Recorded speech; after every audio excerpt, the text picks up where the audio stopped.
तो guys video शुरू करने से पहले चैनल को सब्सक्राइब कर लें और बेल आइकन को प्रेस कर लें ताकि आपको हर लेटेस्ट वीडियो सबसे पहले मिल सके।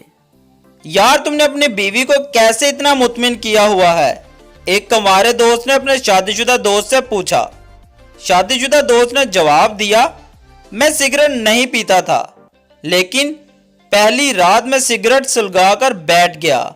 नई नवेली दुल्हन कुछ देर बर्दाश्त करती रही, फिर कहने लगी, सुनिए आप सिगरेट नहीं छोड़ सकते? मैंने कहा नहीं। कहने लगी, प्लीज मेरी खातिर छोड़ दीजिए।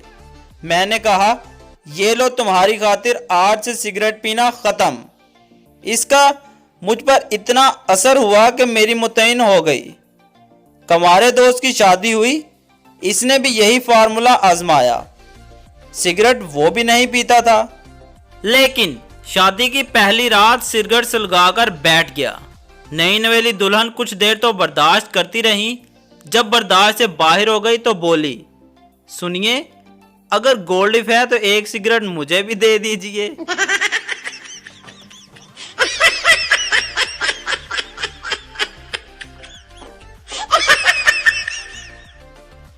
आज की जनरेशन में भाई ब्रो हो गया, चचा चाचू हो गया, बहन सिस हो गई, शोहर हबी हो गया।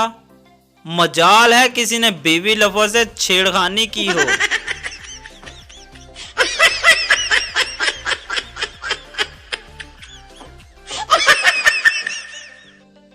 डॉक्टर आपके वालिद के वाइट सेल बिल्कुल खत्म हो गए हैं।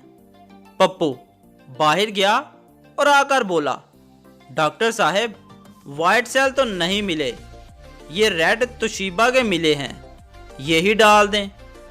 डॉक्टर ये चाइना का भालू नहीं तेरा बाप है।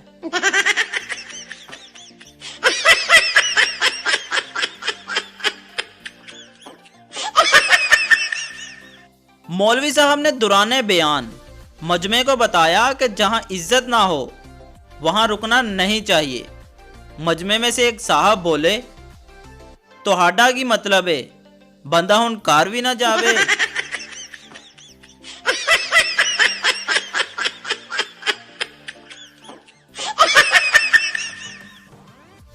मियां बीवी में काफी अरसे से बोलचाल बंद थी। एक दिन शोहर ने दिन की रोशनी में मोमबत्ती उठाकर इधर उधर कुछ ढूंढने की अदाकारी शुरू कर दी। बीवी से रहा नहीं गया तो तंग आकर पूछ लिया, क्या ढूंढ रहे हैं? शोहर, तुम्हारी जुबान ढूंढ रहा था, शुक्र है मिल गई है।